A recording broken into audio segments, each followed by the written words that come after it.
Welcome to the Aerophone Academy podcast with me, Matt Trom. And I'm Alistair Parnell.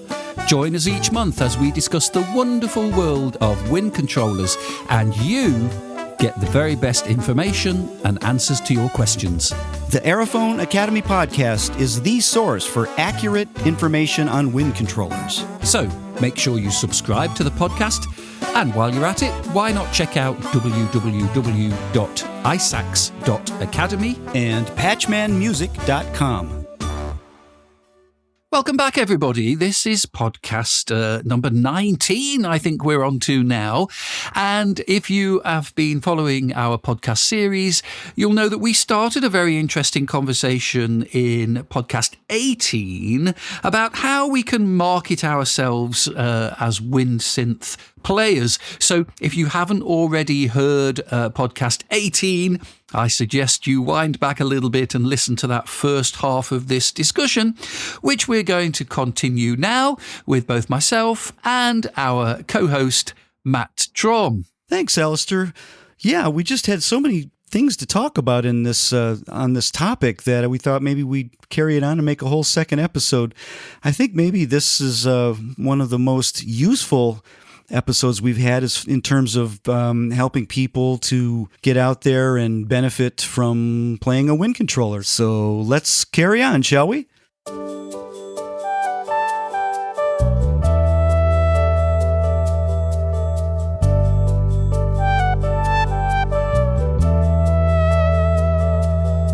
Now, the other thing is, of course, Matt, we need to mention social media.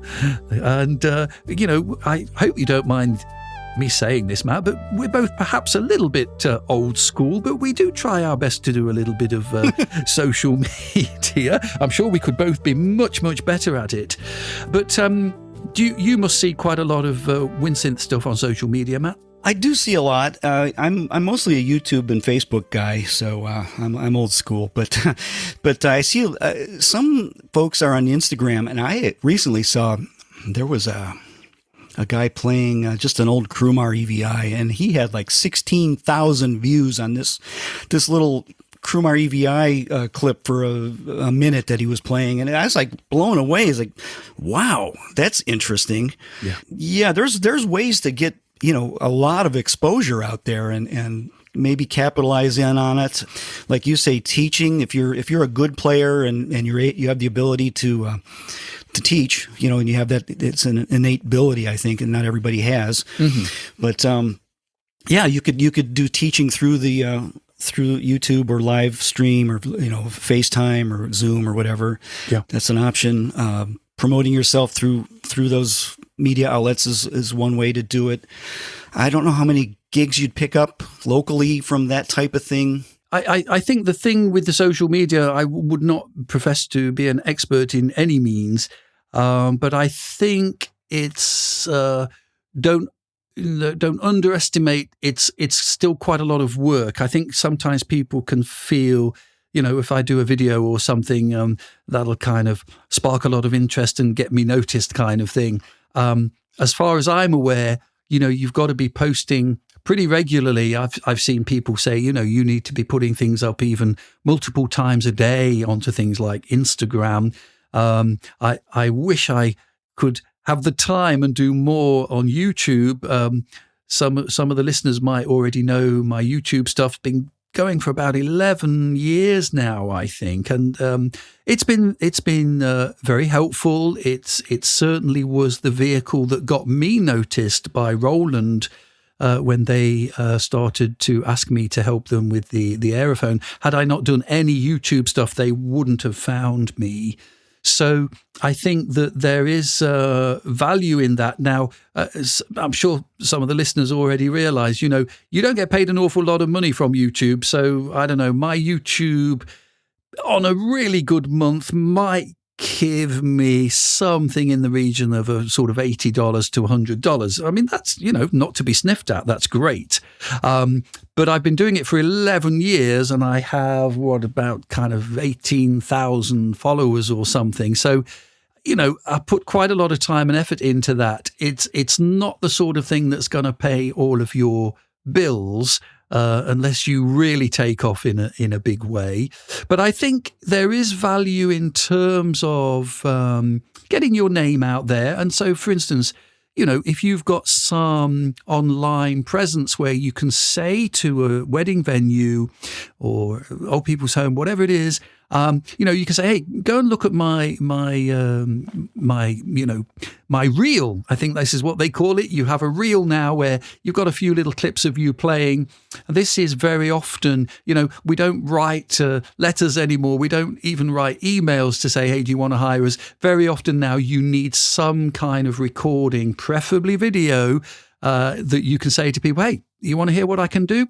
Go and watch this video. It's up on YouTube, So that is something I think that becomes more and more the norm now in terms of advertising for quite a lot of what we've been talking about going out playing live. Very often now you need some kind of website or at least some YouTube channel where you can direct people so they can hear what you can do and the sort of music you can play for them. So I do think it's the sort of thing that's worth dipping your toe into.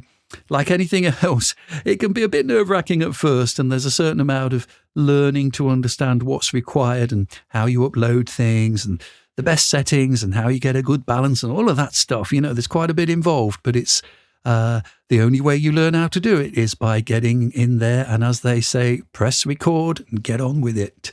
So certainly worthwhile, but I think, it's not a short-term thing. It's something you're going to spend time on doing. Yeah, I would say for sure get a nice, like you say, a reel. Get a 5-minute demo of if you're in a group or if you're doing a single thing or whatever it is.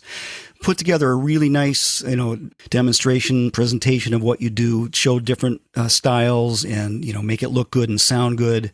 Don't put garbage up there. Make it look nice. And if you need somebody to help you do it, get somebody to help and edit it together and get a demo. So use those social medias. Outlets as a repository of your demo. In other words, if you have a bride and groom that are asking for considering you for their wedding, say, okay, yeah, go up here and here's the link to my demo. Yeah, and definitely have a demo up there that you're proud of, and that'll help you get some work as well. That's a great idea. I wish I knew more about monetizing YouTube and stuff like that. I don't, and maybe Alistair, you and I need to talk to somebody to maybe there's a way we can make some clips of our podcast and yes, maybe there's a way to do this. I don't know. I'm sure there is. Yeah, but again, I wouldn't expect much to come in terms of monetary payoff from things like that. I just don't think it's there unless you've got millions of views. You're not going to make any money. If you are enjoying this Aerophone Academy podcast, please consider visiting patchmanmusic.com for your next wind controller related purchase. Patchman Music offers the largest library of highly expressive, professional quality breath controlled sounds for numerous synths and soft synths. The popular Patchman Music Turbo VL upgrade chip for the Yamaha VL70-m sound module, developed over 20 years ago, is still a staple with wind controller players worldwide.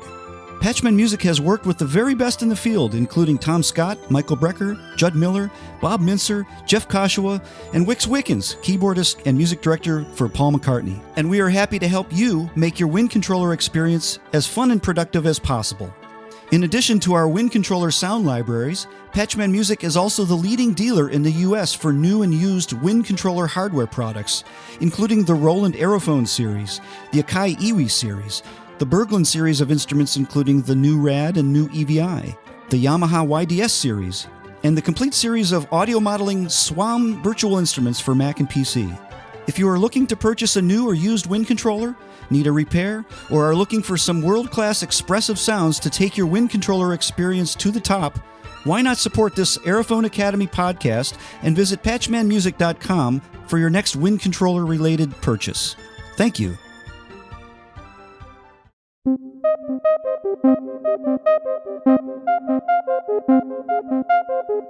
The other thing that's useful, Matt, in terms of having a reel or some kind of way of getting people to see what you're capable of, I've done a little bit of work where, a producer for a track or something, or somebody making some music for a film or something.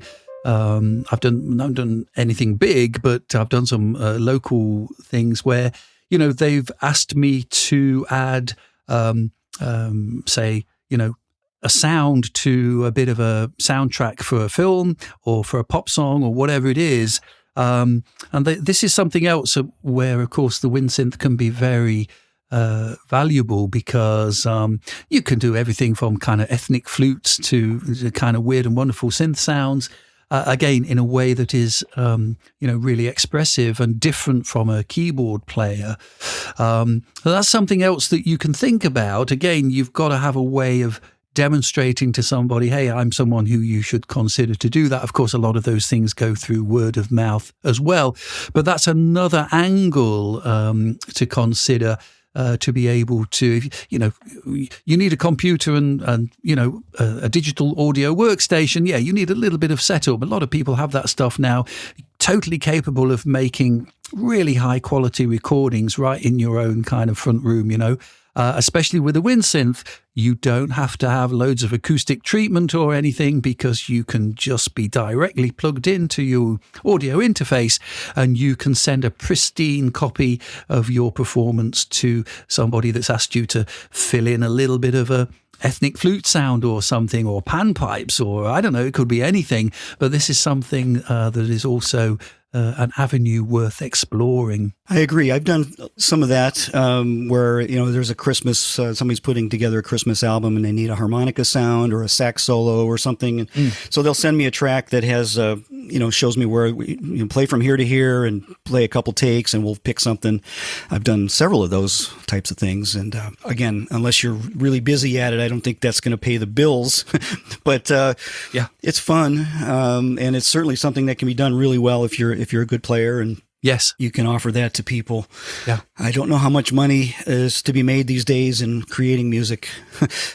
As far as recorded music, I think it's always difficult. Yeah, and when you're asked to do something, quoting a price, that's one of the hardest things I find in the whole business. Because I've certainly had times where I've completely underestimated a cost, a price when I've quoted somebody, and then there are definitely times where I've sort of overquoted the price and not got the gig at all. I don't know what the answer is to that. The only way you learn is by experience in that. But do take into account the fact that you spent a huge amount of time investment, both in terms of equipment and your own personal time practicing and working to be able to do these things well. And if somebody's hiring you, they hopefully need to respect that and realize that it's not just the time you're there, the distance you have to travel. You may well be quite a unique person, especially if you're playing a wind synthesizer. There won't be that many people that can do it. So I find the best thing to do is get an idea. It's actually quite easy nowadays to have a little surf on the internet, get an idea of what people are charging for a wedding reception. Most people have these packages now that they advertise, the price that it will cost to hire these people. So it'll give you an idea of the sort of figure that you might be looking at. But I wouldn't like to profess to tell anybody how much they should charge for these things. It's one of those things that only experience will give you, and I will continue to make mistakes, and I'm sure everybody else will as well. But I've always found that difficult. How about you, Matt? What do you charge? Yeah, it's hard. It's a tricky one. I would say I used to work a lot with agents here in town, and they would hire groups. They would have a whole stable of musicians and groups that they would have tapes there and videos, and a client would come in and look at a few, and they would recommend, and the agent can kind of give you an idea. They know what the other bands are charging. Yeah, and that's another thing I would say is go into the agents and go into the wedding people if you're looking for that type of work, or the different entertainment, whoever might be hiring a group. Of course, you have the bar owners and the nightclubs and things like that, but we're talking more like weddings and private events like that. Country clubs, they're always looking for entertainment, the golfing things. Yep. Get to know the people that hire. And again, the agents, you can find them in your city. There's always going to be some entertainment agents there that are associated with various bridal wedding planners, I guess, and things like that. So they're always looking for entertainment. Yes. So if you can get on their good list, and get up on their list, Yep. you're in good shape. Just do the job, be there on time, be friendly, don't give people a hassle, be presentable. Oh, absolutely. Don't be drunk on the gig. Yeah. I mean, just be professional, and you're going to do just fine.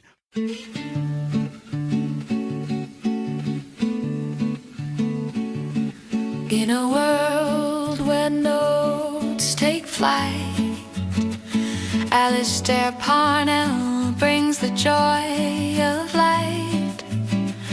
Online courses with wisdom to share. On the Roland Aerophone, he shows he cares. From professionals to amateurs alike, in the warmth of his guidance, we all unite.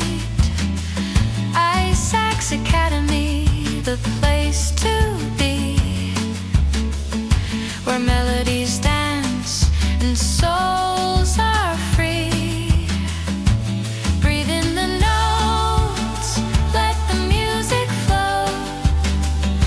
With Alistair guiding, we're ready to go. From the UK shores to the world's grand stage, he opens doors with wisdom and grace. Coast of the Aerophone Academy, with Matron they create a symphony, blowing kisses to the wind in harmony. Together they teach, it's pure euphony.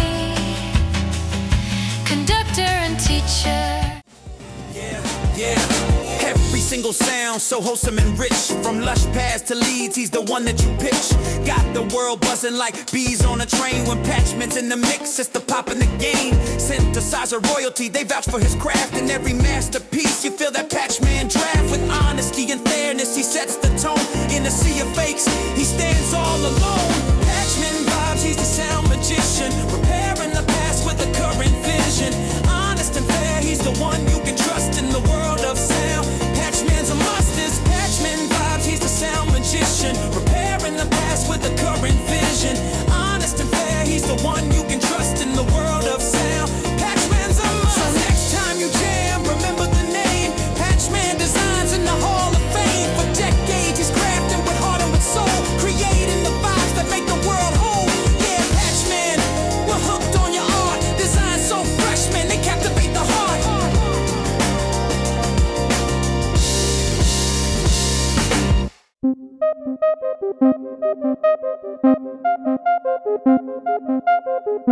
One thing that's big over here, Matt, I guess it probably is with you as well, wedding fairs. Mm-hmm. These are places where potential brides and grooms, they go and they can see people doing flowers. They see people offering services for photography, for wedding cakes, for dresses, and of course for musicians. And again, a nice little setup like a wind synth with a backing track or a wind synth with a pianist or something. You can actually hire a spot in a wedding fair. You won't get to play all the time, but you get to hand out your cards, and of course you can have some stuff on a table to show them the sort of thing you can do, and then they'll probably offer you like a 20-minute slot here and there that you can actually play for so people can hear what you're doing. And that's very popular.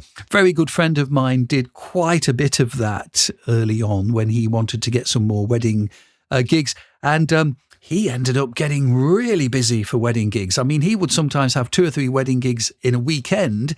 And he'd even have more over the top, and sometimes he'd pass them on to me, which I was very grateful for. But they were pretty much all largely from playing at these wedding fairs.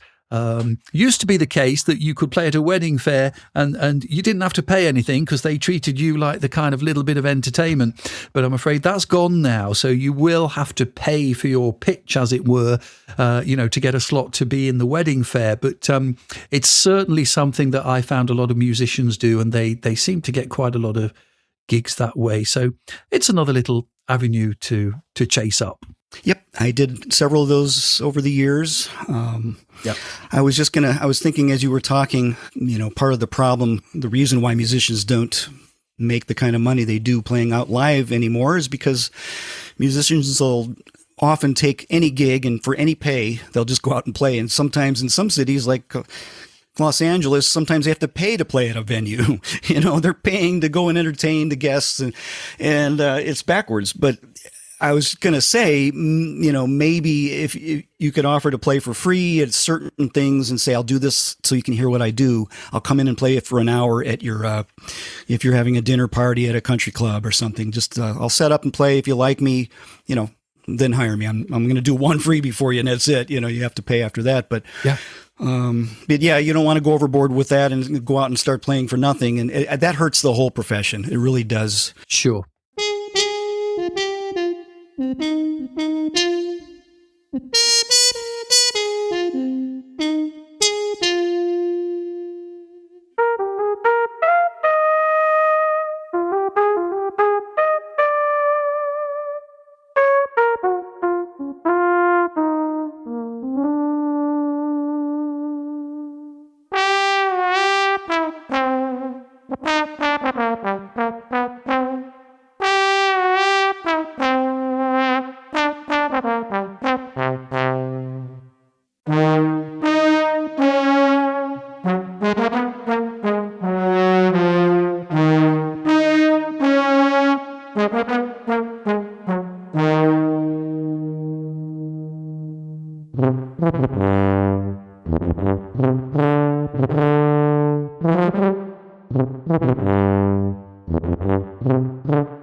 So you've been listening to just a few of the sound demos that Alistair recorded for the Patchman Music XV5080 soft synth.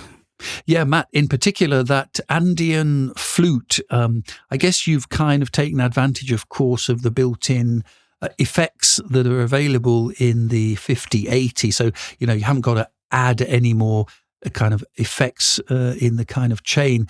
But that Andean flute, I spent a long time playing that. That's a really lovely sound. I really enjoyed that one. Oh, thank you.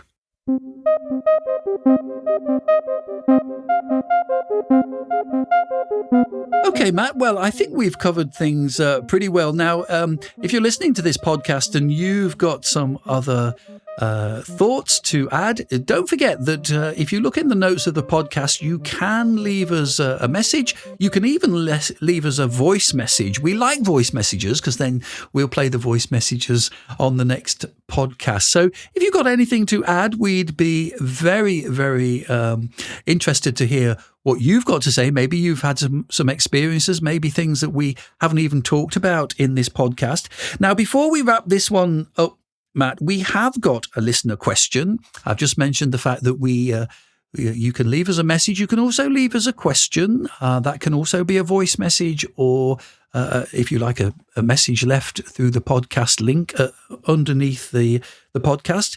And this is from Klaas. Now, I do know Klaas. He's a member of the iSax Academy. He is in New Zealand.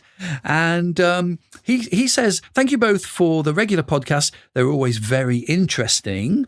He says, I'm a regular whistle player in an Irish band. And as you know, whistles are diatonic, meaning they're limited to playing in just one major or minor key.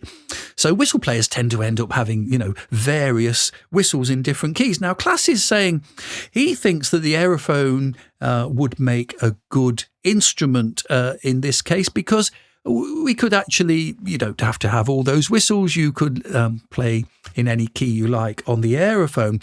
Now, Klaas is also saying, however, the built-in whistle sound on my Roland AE30 doesn't quite capture the sound I'm after. And he says, I was wondering if you could suggest more accurate whistle sounds as a plug-in for my iPad that would work well with my Roland Aerophone AE30, or I guess in that respect, any other wind synthesizer as well. Now, Matt, you very well understood this very quickly, and you made the suggestion which I completely agreed with straight away. So I'll let you tell the listeners what you said. Oh, well, one of the first things that came to mind is the audio modeling SWAM VL70-m, which is a instrument, probably the most recent thing that they've released. Mm-hmm. And it's a physical model of a flute, and I'm sure you can get some nice whistle type sounds, and the sounds that I've heard online are phenomenal. That might be a way. And I think, did you know, is that available for iOS on the phone and iPhone and iPad? I'm pretty sure it is iOS, yes. Not for the Android. As far as I'm aware, it's only iOS, isn't it, I think? And of course, Mac and PC as well for desktop and yes, and laptops. But that's a very good option. I think I would check that out. And of course, I always promote the Turbo VL upgrade chip for the Yamaha VL70-m, which is very, very popular with wind controller players. And there's some nice whistle type sounds in there. I did a tin whistle in there where you overblow, and it kind of goes up the octave like an actual tin whistle does. That's a nice sound too if you happen to have a VL70, and that can be used with the AE30 with a MIDI connection. I mean, I have seen along the way, various sample libraries that will do some nice kind of, Celtic instruments or whatever. But of course, the issue there is that you don't know whether they're going to work with the wind synthesizer or not. The chances are they won't do out of the box. If you're the sort of person that's clever enough to get into the settings and start to make that respond to breath control, you might be lucky and get something that will work. But, usually you're looking at spending quite a lot of money, and there's a big question mark, is that going to work or not? So I think it's pretty hard to beat that SWAM VL70-m. You can kind of almost design your own instrument in that bit of software.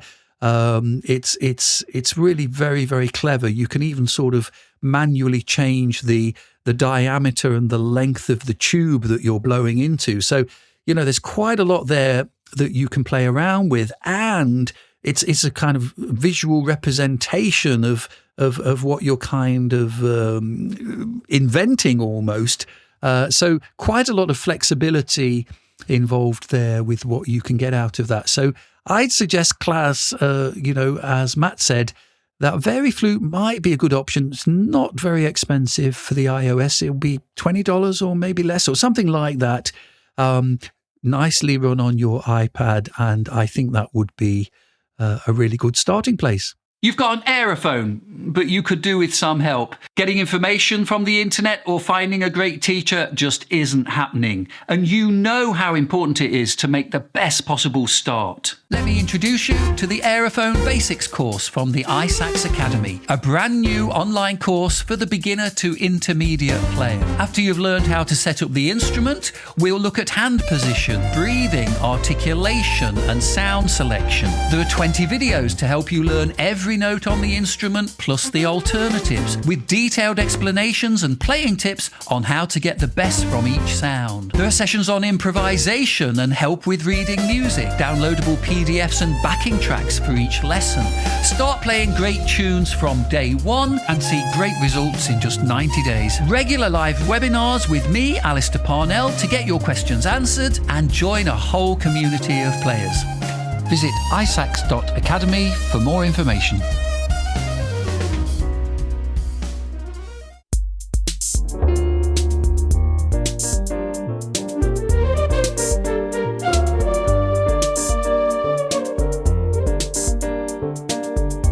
So, Matt, I think we've probably rambled on for a little too long, as usual, because we always get a bit carried away.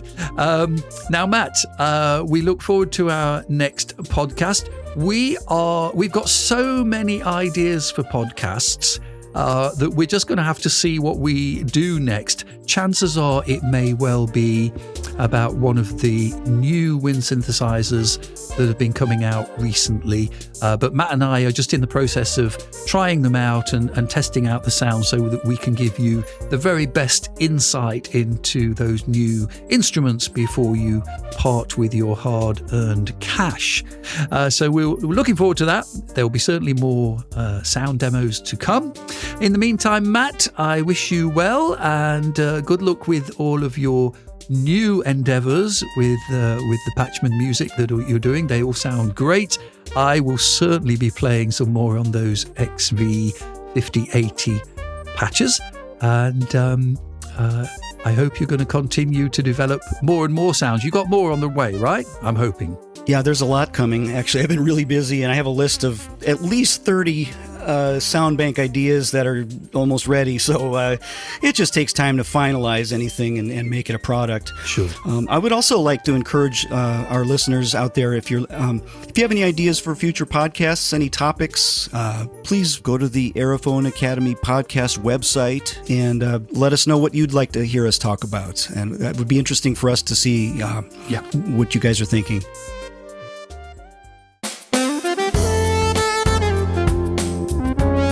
Huge thanks to our listeners for joining us in this fascinating two-part podcast on how to market yourself as a wind synth player. We really appreciate you joining us, and as you can probably gather, Matt and I can talk forever on wind synthesizers, and please make sure you subscribe to our podcast, and if you can help us out, you can spread the word and ask some others to tune in to our next episode as well. But for now, thank you so much, and we will see you next time in the Aerophone Academy podcast. So long, everybody. Bye-bye, Alistair, and thanks so much, and everybody, for listening. We'll see you all again in the next episode.